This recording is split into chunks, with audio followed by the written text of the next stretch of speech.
আমি সন্ধ্যা, আমি পৃথিবী ধরিত্রীর পরবীর উন্নত মানুষই।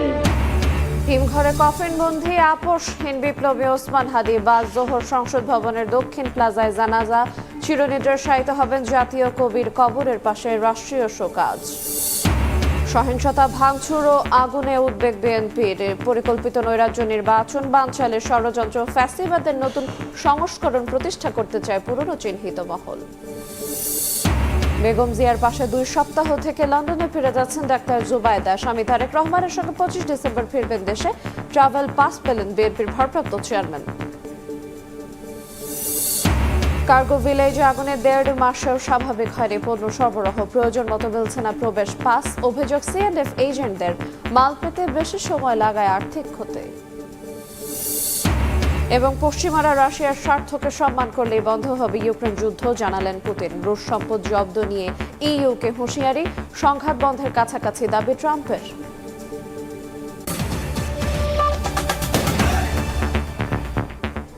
দেখছিলেন শিরোনাম। সকালের সময়ের সঙ্গে আছি এরিনা আয়াত। সিঙ্গাপুর থেকে কফিন বন্দী হয়ে দেশে ফিরলেন আপোষহীন বিপ্লবী শরীফ ওসমান হাদি। শুক্রবার সন্ধ্যায় ঢাকা বিমানবন্দর থেকে লাশ নেওয়া জাতীয় হৃদরোগ ইনস্টিটিউটের হিমঘরে হয়। শনিবার বাদ জোহর সংসদ ভবনের দক্ষিণ প্লাজায় ওসমান হাদির জানাজা অনুষ্ঠিত হবে। পরে কবি কাজী নজরুল ইসলামের সমাধির পাশে চিরনিদ্রায় শায়িত হবেন শরীফ ওসমান হাদি।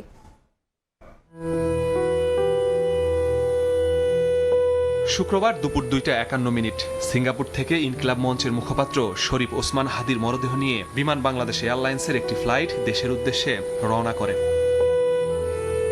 সন্ধ্যা 5:48 হাদির মরদেহ বহনকারী বিমান হযরত শাহজালাল আন্তর্জাতিক বিমানবন্দরে অবতরণ করে। বিমানবন্দরে মরদেহ অবতরণের সময় সেখানে উপস্থিত ছিলেন অন্তর্বর্তী সরকারের উপদেষ্টা, বিএনপি, জামায়াত, এনসিপি সহ ইনকিলাব মঞ্চের নেতাকর্মীরা। এ সময় কান্নায় ভেঙে পড়েন সহযোদ্ধারা। পরে বিমানবন্দর থেকে হাদির মরদেহ কড়া নিরাপত্তায় বের করা হয়। বিমানবন্দর থেকে মরদেহ নেওয়া হয় জাতীয় হৃদরোগ ইনস্টিটিউটের উদ্দেশ্যে।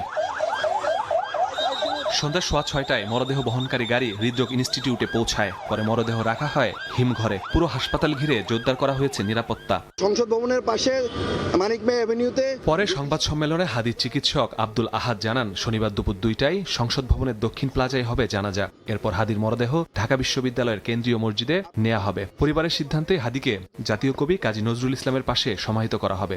আগামীকালকে জানাজার নামাজের পরে তাকে আমাদের জাতীয় কবি নজরুল ইসলামের কবরের পাশে তাকে শায়িত করা হবে এবং তখন আবার তাকে সেন্ট্রাল মসজিদের সামনে হয়তো বা আরেকটা জানাজার নামাজের আয়োজন করা হতে পারে।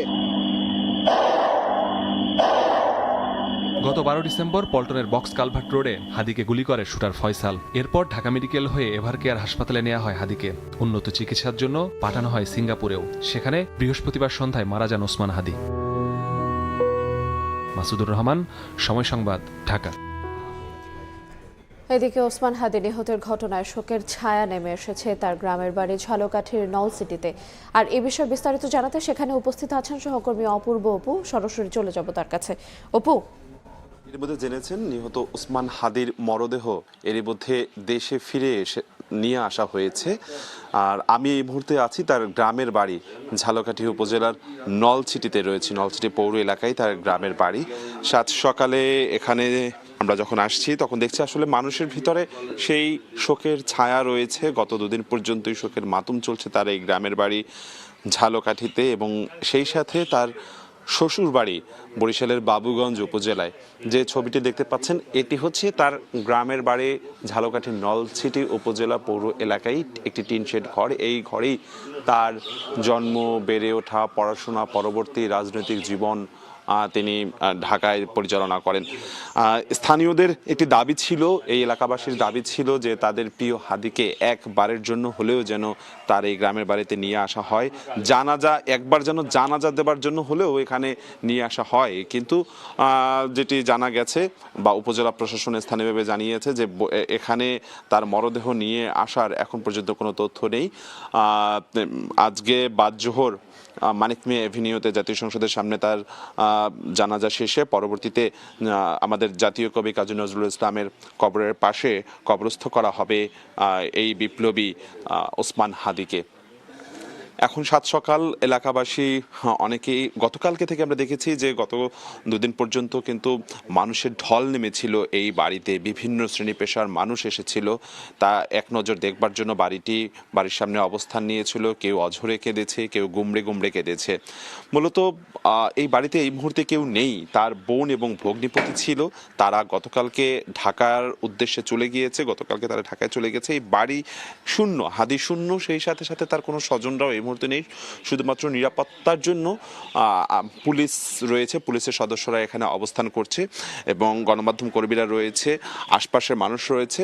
তবে হাদির পরিবারের বাড়িতে তার স্বজন বলতে এই বাড়িতে এই মুহূর্তে কেউ নেই।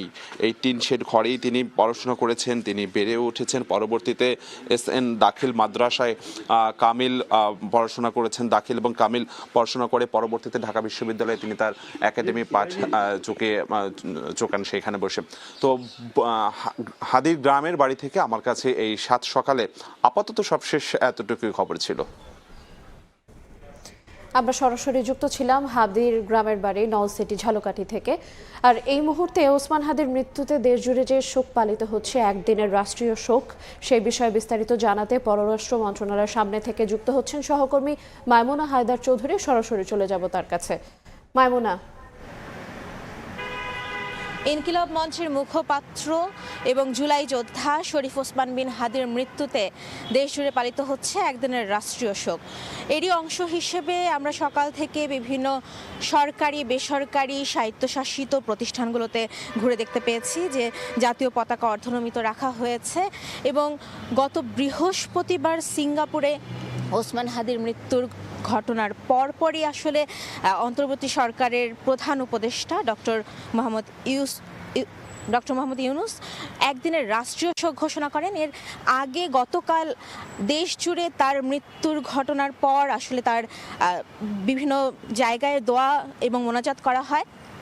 গতকাল সন্ধ্যায় ওসমান হাদির মরদেহ সিঙ্গাপুর থেকে বাংলাদেশে এসে পৌঁছে এবং সেখানে আসলে বিভিন্ন দল মত নির্বিশেষে সকল রাজনৈতিক দলগুলোর নেতারা তার কফিনটি, তার মরদেহটি গ্রহণ করেন।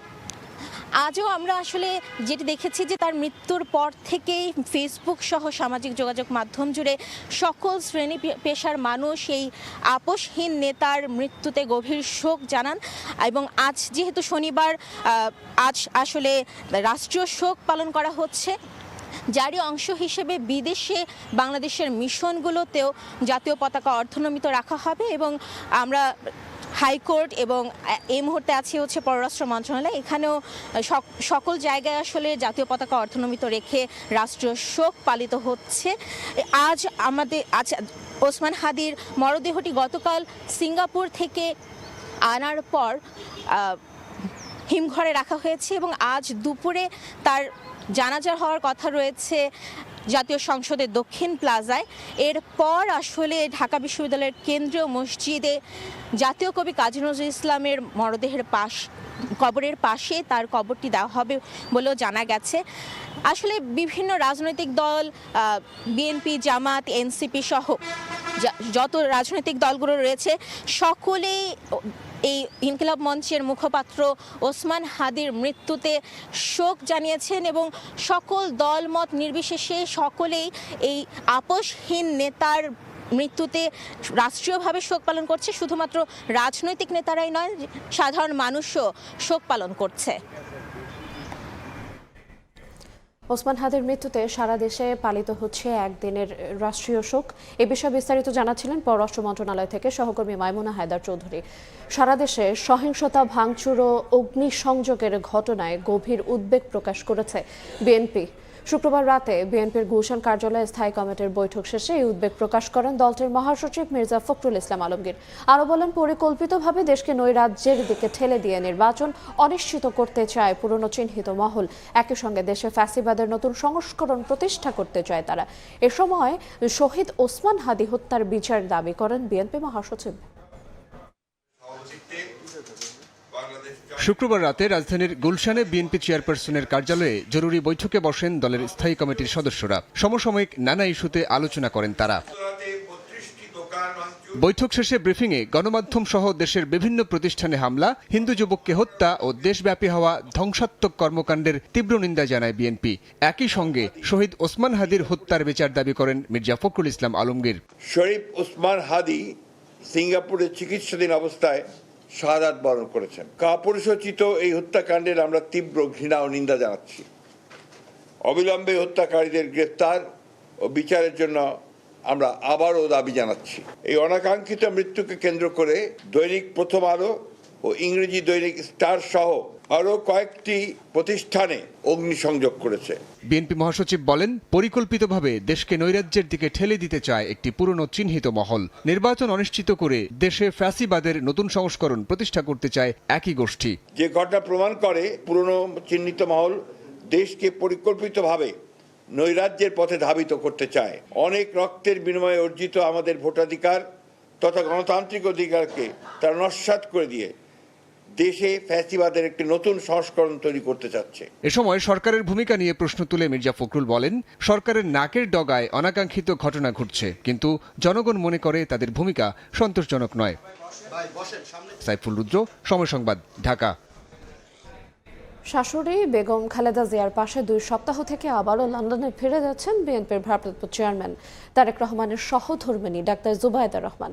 আগামী 25 ডিসেম্বর স্বামীর সঙ্গে আবারও দেশে ফিরবেন তিনি। এর আগে শাশুড়ি বেগম খালেদা জিয়া অসুস্থ হয়ে হাসপাতালে ভর্তি থাকায় 5 ডিসেম্বর দেশে ফেরেন তিনি। দেশে ফিরেই বেগম খালেদা জিয়ার চিকিৎসার নানা দিক তত্ত্বাবধান করেন তিনি। চিকিৎসকদের সবশেষ তথ্য অনুযায়ী বেগম জিয়ার অবস্থা বর্তমানে স্থিতিশীল।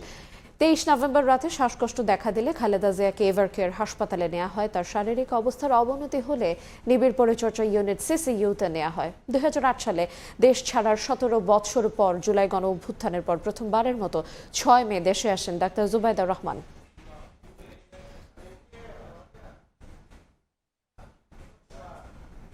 এই মুহূর্তে বিস্তারিত জানাতে আমাদের সহকর্মী আহমেদ সালেহিন আছেন হযরত শাহজালাল আন্তর্জাতিক বিমানবন্দরে। সরাসরি চলে যাব তার কাছে। সালেহিন, চেয়ারম্যান তারেক রহমানের সহধর্মিণী ডাক্তার জুবাইদা রহমান 15 দিন ঢাকায় অবস্থান শেষে এই মুহূর্তে তিনি ঢাকা ছেড়ে লন্ডনের উদ্দেশ্যে রওনা করছেন। ইতিমধ্যে তিনি কিন্তু হযরত শাহজালাল আন্তর্জাতিক বিমানবন্দরে তিনি ইমিগ্রেশন সম্পন্ন করেছেন। তার বিমানটি অর্থাৎ বাংলাদেশ বিমান এয়ারলাইন্সের যে ফ্লাইটটি রয়েছে সেটি সকাল 8:30টায় ঢাকা ছেড়ে যাওয়ার কথা রয়েছে। আপনারা জানেন যে এর আগে আমরা জানাচ্ছিলাম বিএনপির ভারপ্রাপ্ত চেয়ারম্যান তারেক রহমানের সহধর্মিণী ডাক্তার জুবাইদা রহমান তিনি গত 5 ডিসেম্বর ঢাকায় এসেছিলেন। তার শাশুড়ি অর্থাৎ বিএনপি চেয়ারপারসন বেগম খালেদা জিয়া সংকটাপন্ন অবস্থায় চিকিৎসাধীন রয়েছেন এভারকেয়ার হাসপাতালে, এবং তাকে মূলত দেখার জন্য, তার স্বাস্থ্যের খোঁজখবর নেওয়ার জন্য এবং তার চিকিৎসায় সহায়তা করার জন্য লন্ডন থেকে পুত্রবধূ ডাক্তার জুবাইদা রহমান তিনি ঢাকায় এসেছিলেন এবং 15 দিন ঢাকায় অবস্থান শেষে আজকে তিনি সকালে যাচ্ছেন লন্ডনে এবং 4 দিন পরে কিন্তু আবারও তিনি ঢাকার উদ্দেশ্যে রওনা দেবেন। অর্থাৎ আগামী 24 ডিসেম্বর লন্ডনের হিথ্রো বিমানবন্দর থেকে বাংলাদেশ এয়ারলাইন্সের BG202 ফ্লাইটে তারেক রহমান অর্থাৎ তার স্বামী ভারপ্রাপ্ত চেয়ারম্যান তারেক রহমান এবং তার কন্যা ব্যারিস্টার জাইমা রহমান তাকে সঙ্গে নিয়ে দেশের উদ্দেশ্যে রওনা দিবেন। আপনারা জানেন যে তারেক রহমান 17 বছর পর দেশে ফিরছেন এবং তার স্বদেশ প্রত্যাবর্তন উপলক্ষে বিএনপি বিভিন্ন ধরনের কর্মসূচি গ্রহণ করেছে এবং তাকে সংবর্ধনা দেওয়ার একটা প্রস্তুতি চলছে বিএনপির। তিনি 25 তারিখে দুপুর নাগাদ অর্থাৎ 12টা নাগাদ তিনি ঢাকায় পৌঁছাবেন, সেটা কিন্তু আমরা জানতে পেরেছি। তারা বিএনপির তরফ থেকে আমাদেরকে নিশ্চিত করা হয়েছে। আপনারা জানেন যে এই মুহূর্তে বাংলাদেশ এয়ারলাইন্সের BG201 যে ফ্লাইটটি এই মুহূর্তে এই হযরত শাহজালাল আন্তর্জাতিক বিমানবন্দরে অবস্থান করছে। ডাক্তার জুবাইদা রহমানকে সঙ্গে নিয়ে এই বিমানটি লন্ডনের উদ্দেশ্যে রওনা করবে। তার আগে সিলেটে ওসমানী বিমানবন্দরে সেটি আগে পৌঁছবে, সেখান থেকে সকাল 9:15-তে পৌঁছানোর কথা রয়েছে। সেখান থেকে আবার লন্ডনের উদ্দেশ্যে রওনা করা হচ্ছে সে বিমানটি, সেটি কিন্তু আমরা নিশ্চিত হয়েছি। আমরা ফ্লাইট শিডিউলে যা দেখছিলাম সকাল 8:30 নাগাদ এই বিমানটি ঢাকা ছেড়ে যাওয়ার কথা রয়েছে এবং আগামী 5 দিন পর অর্থাৎ 25 ডিসেম্বর তিনি আবার দেশে ফিরবেন। জুবাইদা রহমান তার স্বামী এবং তাদের কন্যা ব্যারিস্টার জাইমা রহমানকে সঙ্গে নিয়ে তিনি ফেরার কথা রয়েছে। আপনারা জানেন যে এর আগেও কিন্তু ডাক্তার জুবাইদা রহমান 17 বছর পর ঢাকায় এসেছিলেন গত 6 মে, অর্থাৎ বিএনপি চেয়ারপারসন বেগম খালেদা জিয়া যখন গত এই চলতি বছরের জানুয়ারির 7 তারিখে ঢাকা ছেড়েছিলেন উন্নত চিকিৎসার জন্য লন্ডনে, এবং 4 মাস চিকিৎসা শেষে বেগম জিয়া যখন ঢাকায় ফিরেন তখন তার পুত্রবধূ ডাক্তার জুবাইদা রহমানকে নিয়ে কিন্তু ঢাকায় ফিরেছিলেন। আর ডাক্তার জুবাইদা রহমান কিন্তু বেগম জিয়ার চিকিৎসা মেডিকেল বোর্ডের একজন সদস্য। তিনি কিন্তু বেগম জিয়ার চিকিৎসায় সহায়তা পরামর্শ সবকিছু দিয়েই কিন্তু এতদিন কিন্তু ঢাকায় ছিলেন। লন্ডনে গিয়েও সেই পরামর্শ রাখবেন। তো এই ছিল বিএনপির ভারপ্রাপ্ত চেয়ারম্যান তারেক রহমানের সহধর্মিণী ডাক্তার জুবাইদুর রহমানের ঢাকা থেকে সবশেষ খবর। যুক্তরাজ্যে ফিরে যাচ্ছেন ডাক্তার জুবাইদা রহমান। এই বিষয়ে বিস্তারিত জানাচ্ছিলেন সহকর্মী আহমেদ সালেহিন। এদিকে দেশে ফিরতে ট্রাভেল পাস হাতে পেয়েছেন বিএনপির ভারপ্রাপ্ত চেয়ারম্যান তারেক রহমান। 300 ফিটে গণ অভ্যর্থনা অনুষ্ঠানের ভেন্যু পরিদর্শন করেছেন দলটির নেতারা। তারা জানান তারেক রহমানের নিরাপত্তা ইস্যু নিয়ে অন্তর্বর্তী সরকারের সঙ্গে সমন্বয় করছে দল। এই ঘরে উপস্থিত প্রত্যেকটি মানুষ লন্ডনে দীর্ঘ 17 বছরের নির্বাসিত জীবন শেষে আগামী 25 ডিসেম্বর দেশে ফিরছেন বিএনপির ভারপ্রাপ্ত চেয়ারম্যান তারেক রহমান। দলের পক্ষ থেকে জানানো হয় ইতিমধ্যে ট্রাভেল পাস হাতে পেয়েছেন তিনি। দয়া করে কেউ আপনারা তারেক রহমানের আগমন উপলক্ষে গণসংবর্ধনা অনুষ্ঠানের উদ্যোগ নিয়েছে বিএনপি। শুক্রবার বিকেলে কুড়িল বিশ্ব রোড অংশের 300 ফিটের ভেন্যু পরিদর্শন করেন বিএনপির স্থায়ী কমিটির সদস্যরা। এর আগে বিকেলে দলের স্থায়ী কমিটির সদস্য সালাউদ্দিন আহমদ জানান তারেক রহমানের নিরাপত্তা ইস্যু নিয়ে অন্তর্বর্তী সরকারের সঙ্গে সমন্বয় করছে করে যাতে নিরাপত্তাজনিত এবং প্রোটোকলজনিত কোনো বাধাবিঘ্ন না হয় সেই জন্য আমরা তার অবতরণীয় স্থান থেকে শুরু করে এবার কেয়ার যাওয়ার পথে দেশনেত্রী বেগম খালেদা জিয়াকে দেখতে যাওয়ার পথে এবং সমস্ত স্থানে যাতে জনসমাগমটা নিরাপদ হয়, নিশ্চিদ্র হয়, সেই বিষয়গুলো নিশ্চিত করার জন্য আমরা সমস্ত জায়গাগুলো আগে থেকেই পরিদর্শন করছি। তিনি আরো বলেন গণতন্ত্র ব্যাহত করতে সম্প্রতি সুপরিকল্পিতভাবে হত্যাকাণ্ড করে পতিত ফ্যাসিস্ট সরকার অন্যের ঘাড়ে দায় চাপিয়ে দিতে চাচ্ছে। দেশের অভ্যন্তরে এবং দেশের বাইরে পতিত ফ্যাসিবাদী শক্তি নির্বাচন পিছানোর বা নির্বাচন বানচালের যে ষড়যন্ত্র আছে তারই অংশ হিসেবে এটা সংগঠিত হয়েছে, পরিকল্পনা নিচ্ছে, তার পিছনে একটি সুগভীর চক্রান্ত আছে। এদিকে তারেক রহমানের স্বদেশ প্রত্যাবর্তন ঘিরে উচ্ছ্বসিত বিএনপির নেতাকর্মীরা। আমরা এই স্বপ্ন দেখছি। শাহিন আলম, সময় সংবাদ, ঢাকা। সকালের সময় আরো থাকছে। পুরাতন রোড থেকে চলছে, আমরা আবার ভাঙতেছি, রোড আবার দেবে। আমরা যদি নিম্নমানের সামগ্রী এখন ব্যবহার করি এটা তো 6 মাস 1 বছর টিকবে না। বালুর বদলে পাহাড়ের মাটি আর পুরাতন ইটের খোয়া ব্যবহার। বান্দরবানের সড়ক নির্মাণ কাজে ব্যাপক অনিয়মের অভিযোগ। অনিয়মের সত্যতা পেলে ব্যবস্থার আশ্বাস এলজিইডির। কার্গো ভিলেজে অগ্নিকাণ্ডের 1.5 মাসেও পুরোপুরি স্বাভাবিক হয়নি পণ্য সরবরাহ। প্রয়োজন মতো প্রবেশ পাস না পেয়ে ভেতরে ঢুকতে পারছেন না সিএনএফ এজেন্টরা। এতে আর্থিক ক্ষতি মেনেই কার্যক্রম চালিয়ে যেতে হচ্ছে বলে অভিযোগ ব্যবসায়ীদের। যদিও বিমানবন্দর কর্তৃপক্ষের দাবি বেড়েছে পণ্য খালাসের পরিমাণ। এমএস আরিফিনের রিপোর্টে বিস্তারিত। ঢাকার হযরত শাহজালাল আন্তর্জাতিক বিমানবন্দরের কার্গো ভিলেজের আলফা 8 গেট দিয়ে পণ্য খালাসে ব্যস্ত শ্রমিক কর্মকর্তারা। 18 অক্টোবরের অগ্নিকাণ্ডে এ, বি, সি গেট বন্ধের পর আমদানি পণ্য সহজে কারখানায় পৌঁছে দিতে খোলা হয়েছে এই গেটটি। এর আগে সাময়িকভাবে 9 নম্বর দিয়ে সব পণ্য ছাড় করা হলেও বর্তমানে হচ্ছে শুধু আন্তর্জাতিক কুরিয়ারে আসা পণ্য, ডকুমেন্ট, স্যাম্পল। সাময়িক এসব উদ্যোগে পণ্য জট কমলেও আগের মতো পাস না পাওয়ায় পণ্য বুঝে পেতে 3 থেকে 4 দিন বেশি সময় লাগছে বলে অভিযোগ সিএনএফ এজেন্টদের। কুরিয়ার একদিনের মাল 3 দিন 4 দিন পর্যন্ত লেট করে হলো মাল ডেলিভারি হচ্ছে এই জায়গায়। শিপমেন্ট আমরা যখন নিজের তরিতে নিয়ে আসতে পারতাম, কিন্তু এখন পাচ্ছি না। যতক্ষণ পর্যন্ত কুরিয়ারদের কোনো ওয়্যার হাউস না দেবে ততক্ষণ পর্যন্ত আমাদের এই সমাধানটা হবে না। এতে আর্থিক ক্ষতি মেনে নিয়েই আমদানি রপ্তানি কার্যক্রম চালিয়ে যেতে হচ্ছে বলে দাবি ব্যবসায়ী উদ্যোক্তাদের। পণ্যগুলো কিন্তু যেটা এয়ারপোর্ট দিয়ে আসে সেগুলো কিন্তু সবচেয়ে ইম্পর্টেন্ট, আর্জেন্সি থাকে। তো কষ্টের থেকে আমাদের ওই পণ্যের প্রয়োজনীয়তার অনেক বেশি। স্যাম্পল দ্রুততার সাথে পাঠাতে পারছি না, এই স্যাম্পল দ্রুততার সাথে না পাঠানোর কারণে আপনি অর্ডারও মিস করছেন। কাজেই আমাদের যে অগ্নিকাণ্ডটি হয়েছে তারপরে এখন পর্যন্ত এটি স্বাভাবিক পর্যায়ে যায় না। স্থায়ী একটা বন্দোবস্ত কার্গো যেখানে মালগুলো ওখানে দূরে চলে যাবে, ওখান থেকে ডিস্ট্রিবিউট করবে, এটার জন্য আসলে কাজ করা দরকার। বিমানবন্দর কর্তৃপক্ষ বলছে 24 ঘন্টা পণ্য খালাসের সুযোগ রাখা হলেও মধ্যরাত থেকে সকাল 9টা পর্যন্ত পণ্য বুঝে নিচ্ছেন না আমদানিকারকরা। এতে কার্গো এলাকায় বাড়ছে আমদানি মালামালের পরিমাণ, যা মানছেন এজেন্টরাও। যার যতটুকু পেপার থাকে, যদি ব্যাংক করা থাকে, সিরিয়াল থাকে, মাল দিয়ে দেয়, এটা কোনো সমস্যা নেই। পণ্য খালাসে ব্যাপক পরিমাণে সহযোগিতা সহযোগিতা সিএনএফদেরকে করতেছে। সিভিল এভিয়েশনের সাইড থেকে যেটা করার দরকার সেটা করেছে, বিমান তাদের কার্গো হ্যান্ডলার রেখেছে, কাস্টমসের থেকে তারা ইন্সপেক্টর তারা রেখেছে। কিন্তু আমরা দেখতে পাচ্ছি সাধারণত ওয়ার্কিং ডেগুলোতে রাত 10টার পরে আমাদের রিসিপিয়েন্ট বা যেটা 24/7 চলার ফ্যাসিলিটি আমরা চালু করেছি, সেটা রাত 10টা থেকে সকাল অ্যারাউন্ড 7টা-8টা পর্যন্ত কিন্তু কোনো কার্গো কেউ রিসিভ করছেন না।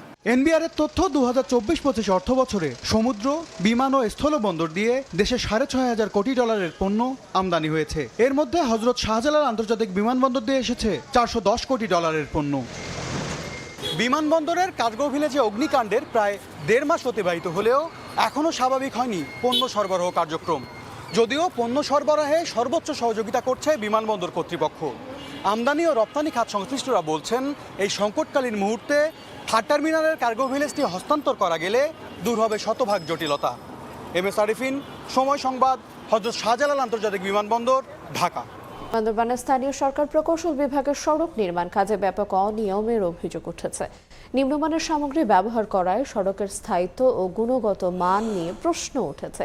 পাশাপাশি অধিকাংশ রাস্তা নির্মাণের কাজ শেষ না হওয়ায় দুর্ভোগে স্থানীয়রা। সোহেল কান্তি নাথের ক্যামেরায় বিস্তারিত জানাচ্ছেন এনে জাকির।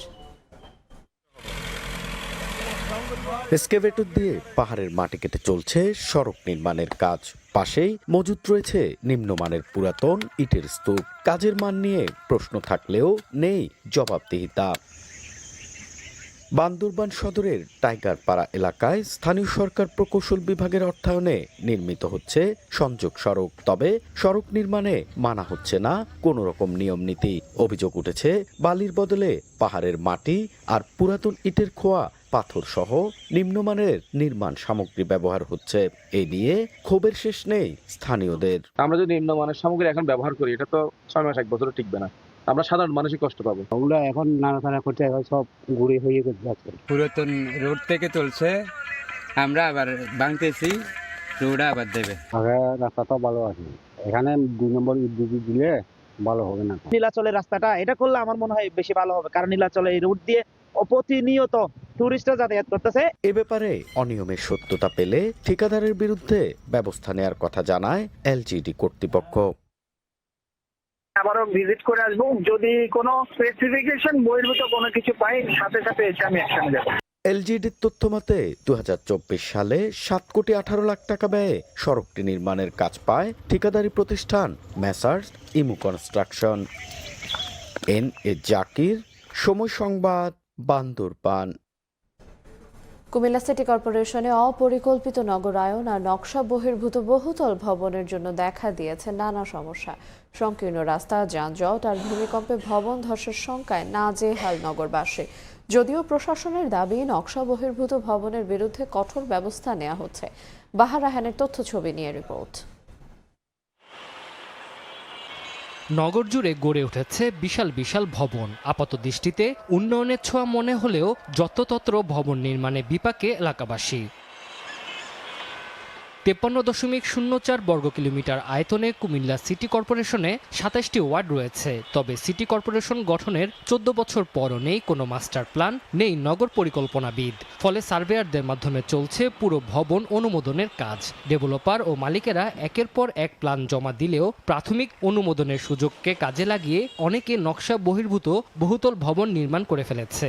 এতে রাস্তা সংকীর্ণ হয়ে সৃষ্টি হয়েছে যানজট। এছাড়া নিয়ম না মেনে ভবন গড়ায় রয়েছে ধসের ঝুঁকিও। 6 ফুট রাস্তা বা 10 ফুট রাস্তার মধ্যে অনুমোদন 9 তলা পায় কিভাবে? 3 শতকের মধ্যে যারা দেখা যায় 9 তলা প্ল্যান নিচ্ছে, নিয়ে সিটি কর্পোরেশন রাস্তার জায়গা, ড্রেনের জায়গার উপরে বিল্ডিং করে বিল্ডিং ফ্ল্যাট বিক্রি করতেছে। বিল্ডিং কোড আছে, বিল্ডিং কোডে সে নিয়ম কানুনগুলো আছে, কিন্তু সেটা যে মানা হচ্ছে এরকম নজির কিন্তু নেই। দীর্ঘদিনের অনিয়ম নিয়মের মধ্যে আনার চেষ্টা চলছে বলে জানায় কর্তৃপক্ষ। যারা অবৈধভাবে করেছে তাদেরকে কিভাবে আইনের আওতায় বৈধতা দেওয়া যায়, সেটা জরিমানা হোক বা বিশেষ কোনো প্রক্রিয়া, সেটা আমরা দেখব ইনশাআল্লাহ। 2023-24 সালে জমা পড়া 1050টি প্ল্যানের মধ্যে প্রাথমিক অনুমোদন প্রায় মাত্র 490টি। সময় সংবাদ, কুমিল্লা। সকালের সময় আরও থাকছে। ব্রাজিলে উচ্চশিক্ষায় বাংলাদেশিদের জন্য 150 স্কলারশিপ পড়ছেন মাত্র একজন। ভাষা জটিলতা অনাগ্রহের অন্যতম কারণ। সমাধানে ঢাকায় চালু হবে পর্তুগিজ শিক্ষা কেন্দ্র। ত্রিমুখী লড়াইয়ের আভাস ঢাকা ৯ আসনে ভোটের মাঠ চষে বেড়াচ্ছেন বিএনপি, জামায়াত ও এনসিপির সম্ভাব্য প্রার্থী। ভোটাররা বলছেন প্রতীক নয়, সততা ও অতীতের কর্মকাণ্ড দেখেই ভোট দেবেন পছন্দের প্রার্থীকে। আবুল কালামের ক্যামেরায় নাইম হাসানের রিপোর্ট।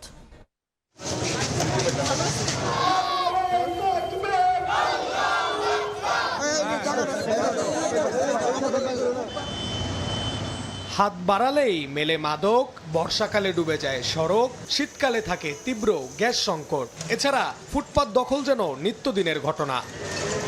বিগত 2 যুগেরও বেশি সময় ধরে সবুজবাগ, খিলগাঁও ও মুগদার বিস্তৃত জনপদ নিয়ে গঠিত ঢাকার ৯ আসনের বাসিন্দাদের মুক্তি মেলেনি দীর্ঘদিনের এই দুর্ভোগ থেকে।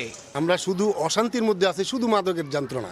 রাস্তাঘাটের সমস্যা, জায়গায় জায়গায় ভাঙা চূড়া, এগুলি 17 বছর যাবত দেখতেছি একই অবস্থা। ভোটারদের প্রত্যাশা, নির্বাচিত সংসদ সদস্য এলাকার মানুষের দুর্ভোগ ও সমস্যা নিরসনে কাজ করবেন। থাকবে না সন্ত্রাস, রাহাজানি, আমরা যাতে সুখে শান্তিতে বসবাস করতে পারি।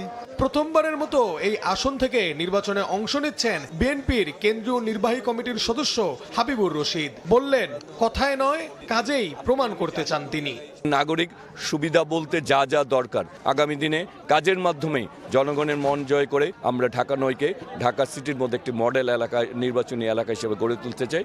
অন্যদিকে বাংলাদেশ পরিবহন শ্রমিক ফেডারেশনের সভাপতি ও জামাত মনোনীত প্রার্থী কবির আহমেদ বলছেন, নির্বাচিত হলে অগ্রাধিকার ভিত্তিতে সকলের জন্য কর্মসংস্থানের ব্যবস্থা করবেন।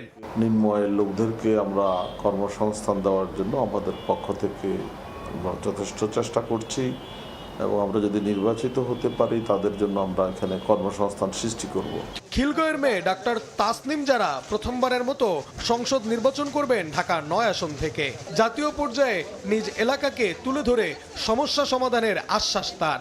আমি খিলগাঁও এলাকায় বড় হয়েছি, আমি এই এলাকারই মেয়ে। যা যা সমস্যা আছে সবগুলোই আমরা জানার চেষ্টা করছি, বোঝার চেষ্টা করছি। জাতীয় পর্যায়ে কিভাবে অ্যাড্রেস করতে পারি, লোকাল পর্যায়ে কিভাবে অ্যাড্রেস করতে পারি, সবকিছুই কর্মপরিকল্পনাতে থাকবে। বিএনপি, জামাত, এনসিপি ছাড়াও এই আসনে মাঠে আছে ইসলামী আন্দোলন বাংলাদেশ ও স্বতন্ত্র প্রার্থীর পোস্টার ব্যানার।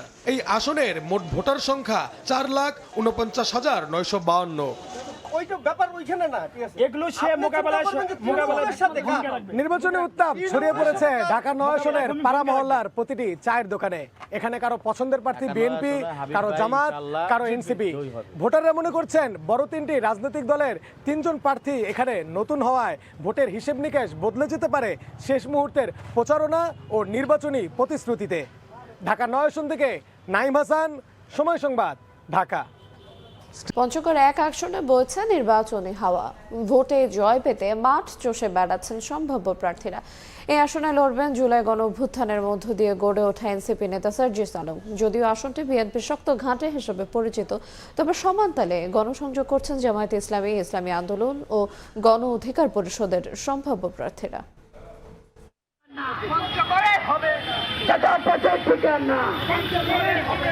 তেঁতুলিয়া সদর ও আটোয়ারী উপজেলা নিয়ে গঠিত দেশের প্রথম সংসদীয় আসন পঞ্চগড় 1। 24-এর গণ অভ্যুত্থানের পর বদলে যাওয়া রাজনৈতিক পরিস্থিতিতে এই আসনকে ঘিরে সৃষ্টি হয়েছে নতুন প্রত্যাশা। ত্রয়োদশ জাতীয় সংসদ নির্বাচনকে কেন্দ্র করে বিএনপি, জামাত ইসলামী ও নতুন দল এনসিপির দৌড়ঝাঁপ এখন আলোচনার কেন্দ্রবিন্দুতে। কমতি নেই অন্যান্য দলেরও। শহর থেকে তৃণমূলে ছুটে বেড়ানোর পাশাপাশি উঠান বৈঠক, শোডাউন আর উন্নয়নের প্রতিশ্রুতিতেই ব্যস্ত সময় পার করছেন সবাই। ঐতিহ্যগতভাবে বিএনপির শক্ত ঘাঁটি হিসেবে পরিচিত পঞ্চগড় 1 আসন। এই আসনে একাধিকবার সংসদ সদস্য নির্বাচিত হয়েছেন বাংলাদেশ জাতীয় সংসদের সাবেক স্পিকার ও অস্থায়ী রাষ্ট্রপতি ব্যারিস্টার জমির উদ্দিন সরকার। 2018 সালের জাতীয় নির্বাচনে নিজের পরিবর্তে ছেলে ব্যারিস্টার নৌশাদ জমিরকে ধানের শীষ প্রতীকে মাঠে নামান তিনি। এবারও ধানের শীষ প্রতীকে প্রতিদ্বন্দ্বিতা করছেন তিনি। প্রত্যেকটা জায়গায় মানুষের ব্যাপক সাড়া পেয়েছি যে মানুষ ধানের শীষের জন্য অপেক্ষা করছে। বাংলাদেশ জাতীয়তাবাদী দল কবে সরকার ইনশাল্লাহ গঠন করবে। এদিকে দীর্ঘদিন জোটে না থাকা দল জামায়াতে ইসলামী এখন পুরোদমে মাঠে। আসনটিতে প্রথমবারের মতো জয়ের স্বাদ পেতে তৃণমূলে সক্রিয় প্রচার প্রচারণা চালাচ্ছেন তারা, দিচ্ছেন নানা প্রতিশ্রুতি ও আশ্বাস। এদিকে এই আসনের রাজনীতিতে চমক দেখাতে প্রস্তুত নতুন দল এনসিপিও। বিভিন্ন কর্মকাণ্ডে মানুষের দ্বারে ছুটে গিয়ে রাজনৈতিক আলোচনায় জায়গা করে নিয়েছেন দলটির উত্তরাঞ্চলের মুখ্য সংগঠক সার্জিস আলম। আমরা যেহেতু ন্যায় ইনসাফ ভিত্তিক রাষ্ট্র করতে চাই এবং সবাইকে নিয়ে দেশটা করতে চাই, এজন্য জনগণের আগ্রহ যে কারো চেয়ে আমাদের প্রতি বেশি বলে আমার কাছে মনে হয়েছে। এনসিপির শাপলা কলির বিপুল পরিমাণে ভোটের মধ্য দিয়ে বিজয় হয়ে আগামীর সংসদে এই পঞ্চগড়ের একের হয়ে প্রতিনিধিত্ব করবেন। ইসলামী আন্দোলন, গণ অধিকার পরিষদ, জাসদ, জাগপাও পিছিয়ে নেই। হাট বাজারে প্রচার, লিফলেট বিতরণ করছেন তারা। তবে নতুন বাংলাদেশে ভোটারদের প্রধান প্রত্যাশা পরিবর্তন, উন্নয়ন, চিকিৎসা, শিক্ষা, কর্মসংস্থান ও নিরাপত্তা এসব চাইছেন তারা। বাংলাদেশকে আমরা যেন একটা উন্নত দেশ হিসাবে গঠন করতে পারি। এমন এমপি নির্বাচিত আমরা করতে চাই যিনি ৭১কে ধারণ করেন। নারীদের জন্য নিরাপত্তা চাইব, শিক্ষা ব্যবস্থা উন্নত চাইব। পঞ্চগড় 1 আসনে ভোটার সংখ্যা 4,58,260 জন। সময় সংবাদ, পঞ্চগড়। এদিকে সংসদ নির্বাচন সামনে রেখে প্রবীণ ও নবীন ভোটারদের মধ্যে চলছে নানা আলোচনা। চাঁদপুরের 5টি আসনে ভোটের মাঠ বেশ সরগরম। যোগ্য প্রার্থীকে নির্বাচিত করে নতুন বাংলাদেশ বিনির্মাণের স্বপ্ন নতুন ভোটারদের। অভিজ্ঞতা কাজে লাগিয়ে জনপ্রতিনিধি নির্বাচন করতে চান প্রবীণরা। বিস্তারিত ফারুক আহমেদের রিপোর্টে, ক্যামেরা ছিলেন নাইমুল ইসলাম নীরব।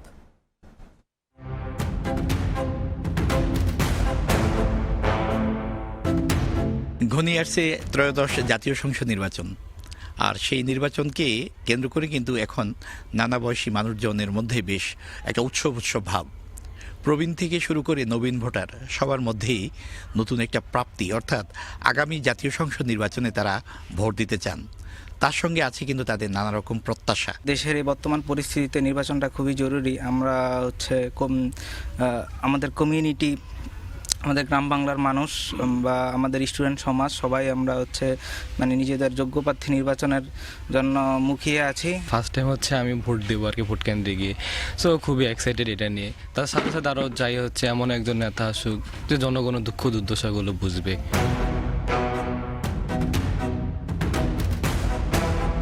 দিন যতই যাচ্ছে ততই ভোটের মাঠ বেশ সরগরম হচ্ছে। চাঁদপুরের নানা শ্রেণীর ভোটাররা এ নিয়ে আলোচনায় বেশ মশগুল। তার মধ্যে আছেন প্রবীণ ভোটাররা। প্রবীণ ভোটাররা আবারও চাচ্ছেন অতীতের মতো নতুন করে আবারও তারা ভোট কেন্দ্রে যেতে চান। তাদের সেই প্রত্যাশা এবং প্রাপ্তি নিয়ে আলোচনা করেছি প্রবীণদের সঙ্গে। নির্বাচন যে হবে এটা আমরা ওই পুরানো আনন্দটা চাই। ভোট কেন্দ্রে যেন সন্ত্রাসী কোনো সিস্টেম না হয়, সুন্দর সুষ্ঠুভাবে যেন আমরা পূর্ণ মতো ভোট দিতে পারি। আমরা চাই একটা ভালো একটা বাংলাদেশ গড়তে, যাতে যেই রাজনীতি আসুক না কেন আমরা দুর্নীতিবাজ এবং ঘুষ মুক্ত চাই। প্রবীণরা বলেছেন একসময়ে তারা উৎসবের সঙ্গে ভোট কেন্দ্রে ছুটে যেতেন, মাঝখানে ভাটা পড়েছে নানা কারণে। তবে আবারও ছুটে যেতে চান সেই শৈশবে, যেমনটি যৌবনের শুরুতে তারা ভোট কেন্দ্রে ছুটে গিয়েছিলেন। আর নবীনরা প্রথম যারা ভোট দেবেন তাদেরও কিন্তু অনেক প্রত্যাশা, তবে তারা সংখ্যার মধ্যে পাচ্ছেন। ফারুক আহমদ, সময় সংবাদ, চাঁদপুর। মুন্সিগঞ্জে আলু মৌসুমে কৃত্রিম সার সংকট দেখে অতিরিক্ত দামে বিক্রির অভিযোগ উঠেছে। এতে বিপাকে পড়েছেন আলু উৎপাদনে অন্যতম শীর্ষ জেলাটির কৃষকরা। যদিও জেলা প্রশাসক ও কৃষি বিভাগ বলছে সারের কোনো সংকট নেই। যারা কৃত্রিম সংকট দেখিয়ে বেশি দরে বিক্রি করছে তাদের বিরুদ্ধে ব্যবস্থা নেওয়া হবে। নাসিরউদ্দিন উজ্জ্বলের রিপোর্ট, ছবি তুলেছেন আবু সাইদ।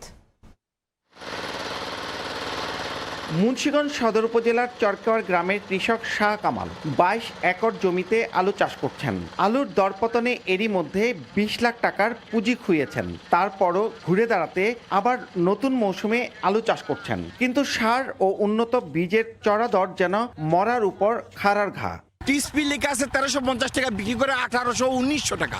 শাহ কামালের মতো অন্য চাষিদেরও দাবি এবার সরকার নির্ধারিত দরের চেয়ে বেশি দরে সার কিনতে বাধ্য হচ্ছেন। তাদের অভিযোগ জেলায় আলু আবাদে প্রায় 200 কোটি টাকার এই সারের ব্যবসা থেকে অতিরিক্ত অর্থ হাতিয়ে নিচ্ছে একটি মহল। সারের কৃত্রিম সংকট তৈরিরও অপচেষ্টায় মহলটি। সরকার সার দিছে, আমরা এই সরকারের রেটে সার পাই নাই। তবে অভিযোগ অস্বীকার করেছেন সার ডিলাররা। আমাদের বিরুদ্ধে এরকম অভিযোগ নাই, এটা অসত্য, মিথ্যা কথা। কর্তৃপক্ষ জানিয়েছে ডিলাররা সব সারেরই পর্যাপ্ত বরাদ্দ পেয়েছেন, তাই সার সংকটের কোনো সুযোগ নেই। সরকার নির্ধারিত দরের চেয়ে বেশিতে সার বিক্রির সঙ্গে জড়িতদের বিরুদ্ধে কঠোর ব্যবস্থা নেওয়া হবে। যদি কোনো কৃষক কখনো কোনো বেশি দামে কিনতে হয় তাহলে অবশ্যই সেটা যেন আমাদেরকে উপজেলা কৃষি অফিস আসছে বা আমরা রয়েছি সেখানে যেন তারা অভিযোগ করে, তাহলে অভিযোগ করার সাথে সাথে আমরা সেখানে সেই ডিলারের বিরুদ্ধে আইনানুগ যে ব্যবস্থা রয়েছে সেই ব্যবস্থা গ্রহণ করব। সারের যে মূল্য এটা একেবারে যেটা মূল্য এমআরপি লেখা থাকবে এবং ওই দামে বিক্রি হবে এবং এর অধিক মূল্যে নেওয়ার সুযোগ নাই। মুন্সিগঞ্জে ৭৮ জন বিসিআইসি ও ১৫৭ জন বিএডিসি ডিলার এবং প্রায় ৩০০ সাব সার ডিলার রয়েছেন। চলতি মৌসুমে ৩৪,৬৫৫ হেক্টর জমিতে আলু চাষের লক্ষ্যমাত্রা নির্ধারণ করা হয়েছে। তবে এই লক্ষ্যমাত্রা পূরণ হবে কিনা তা নিয়ে শঙ্কায় রয়েছে কৃষি বিভাগ। মুন্সিগঞ্জ থেকে নাসির উদ্দিন উজ্জ্বল, সময় সংবাদ। কক্সবাজারের শুটকিপল্লীতে চলছে পুরোদমে উৎপাদন। লইট্টা, চিংড়ি, রূপচাঁদা সহ বিভিন্ন জাতের সামুদ্রিক মাছ দিয়ে শুটকি তৈরি হচ্ছে। এসব শুটকি দেশের গণ্ডি পেরিয়ে যাচ্ছে বিদেশেও। এ বিষয়ে বিস্তারিত জানাচ্ছেন সুজাউদ্দিন রুবেল। ভোরের আলোয় সৈকত পাড়ে নগর করে শতাধিক মাছ ধরা ট্রলার। ব্যস্ততা বাড়ে মাছ ব্যবসায়ীদের। ট্রলার থেকে ১৫০ মেট্রিক টনেরও বেশি সামুদ্রিক মাছ নামিয়ে নেওয়া হয় আড়তে। এরপর শুরু হয় মাছ ধুয়ে কেটে পরিষ্কার করে শুটকি তৈরির কর্মযজ্ঞ। কক্সবাজারের নাজিরাটেক উপকূলের ৩৫০ একর বিশাল এলাকা জুড়ে বিস্তৃত জনপদে রয়েছে ২,০০০-এরও বেশি চাতাল। এই পল্লীতে কাজ করে প্রায় ৩০,০০০ শ্রমিক। আবহাওয়া অনুকূলে থাকায় এখন শুটকি উৎপাদনের চূড়ান্ত সময়। বাঁশের সারি সারি মাচায় দিনভর শুকানো হচ্ছে কোটি টাকার মাছ। ২০ থেকে ৫০ রকমের মাছ ওঠে এখানে। লইট্টা, ফাঁসিয়া, সুরি, বিভিন্ন চামিলা, বুলেট এগুলো শুকানো হয়।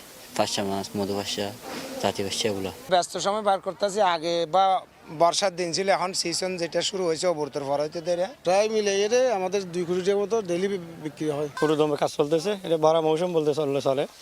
তো মোটামুটি এখন খুবই ভালো। ছুরি শুয়ে লাগে 6 থেকে 5 দিন, শুরুগুলো লাগে 3 থেকে 7 দিন, লইট্টা তো 5 থেকে 6 দিন লাগে। 500 টাকা বেতন দেয়, তো সংসার চলে। মালয়েশিয়া, সৌদি আরব, কাতার বিভিন্ন দেশে আমাদের এই শুটকিগুলো আপনার রপ্তানি হয়ে থাকে। এখানকার উৎপাদিত শুটকির আলাদা কদর রয়েছে সারা দেশে।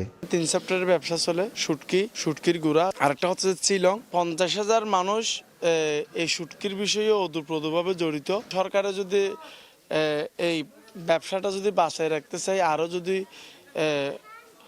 উন্নতি করতে চাই, তাইলে এখানে আসলে লোন দেওয়া দরকার।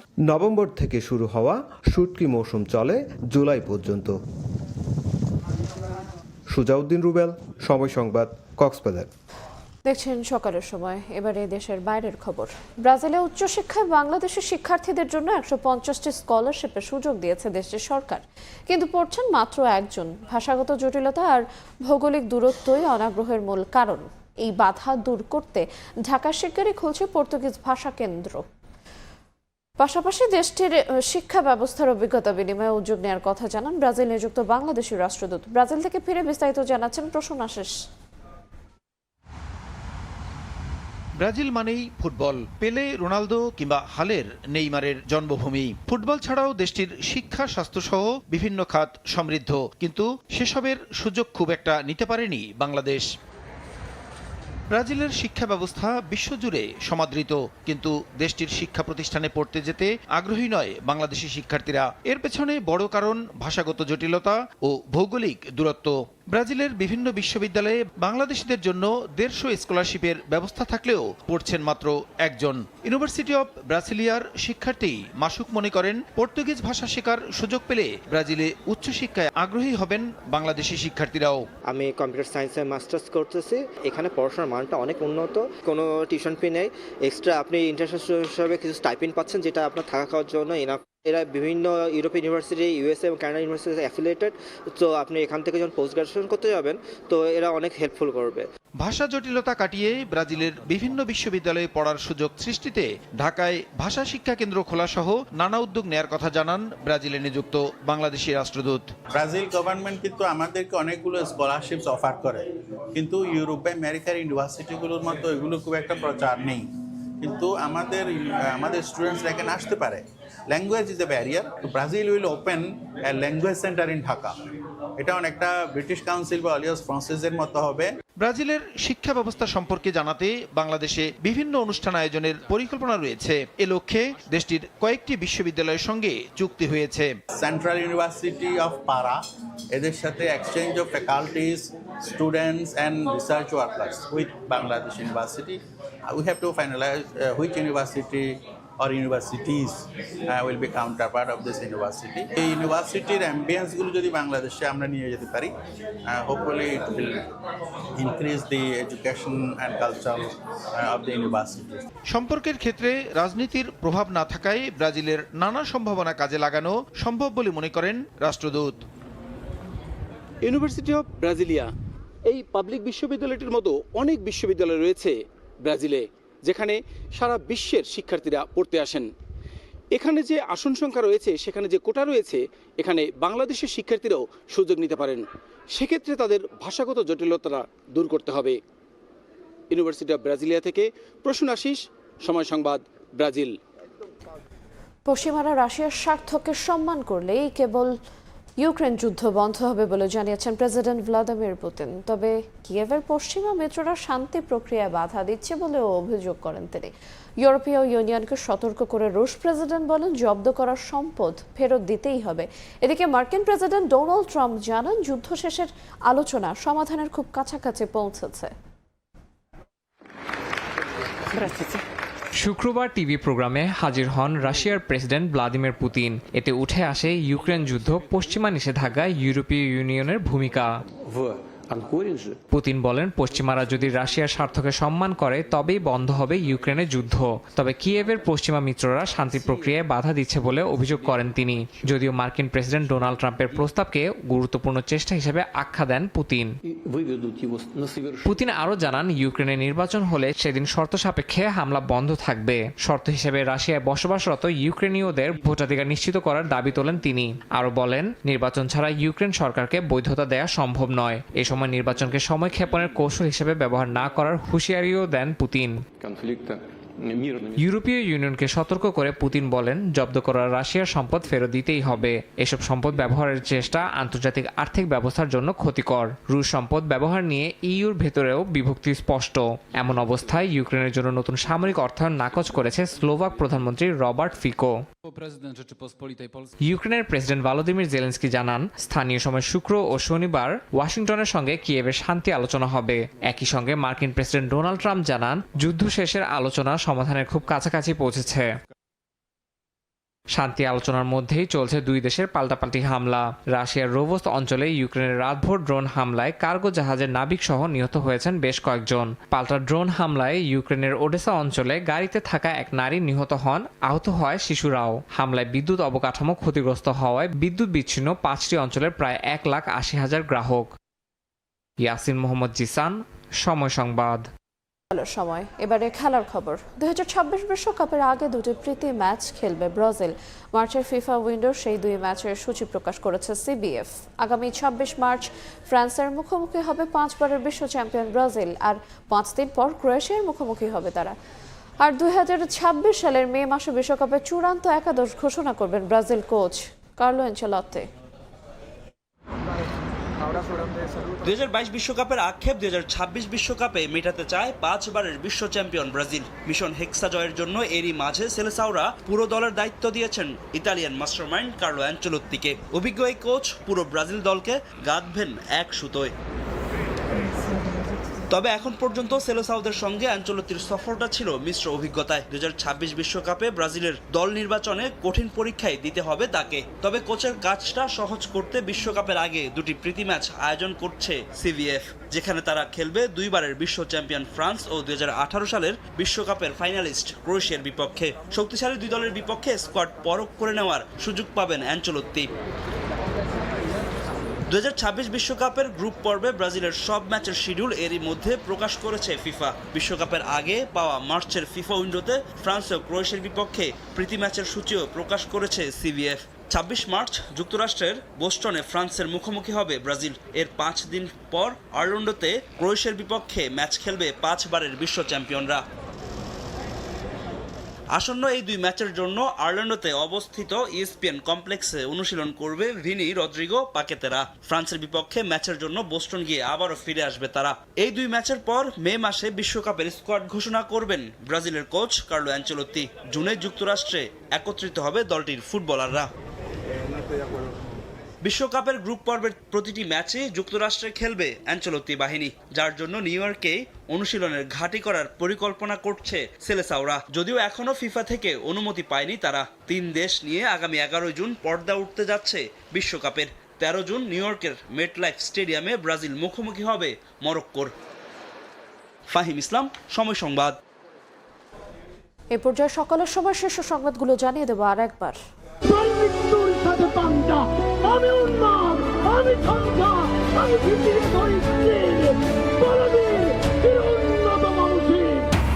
হিমঘরে কফিন বন্দি আপোষহীন বিপ্লবী ওসমান হাদি। রাষ্ট্রীয় শোকাজ বাদ জোহর সংসদ ভবনের দক্ষিণ প্লাজায় জানাজা চিরনিদ্রায় শায়িত হবেন জাতীয় কবির কবরের পাশে। সহিংসতা, ভাঙচুর ও আগুনে উদ্বেগ বিএনপির। পরিকল্পিত নৈরাজ্য নির্বাচন বানচালে ষড়যন্ত্র। ফ্যাসিবাদের নতুন সংস্করণ প্রতিষ্ঠা করতে চায় পুরনো চিহ্নিত মহল। এবং বেগম জিয়ার পাশে 2 সপ্তাহ থেকে লন্ডনে যাচ্ছেন ডাক্তার জুবাইদা। স্বামী তারেক রহমানের সঙ্গে 25 ডিসেম্বর ফিরবেন দেশে। ট্রাভেল পাস পেলেন বিএনপির ভারপ্রাপ্ত চেয়ারম্যান।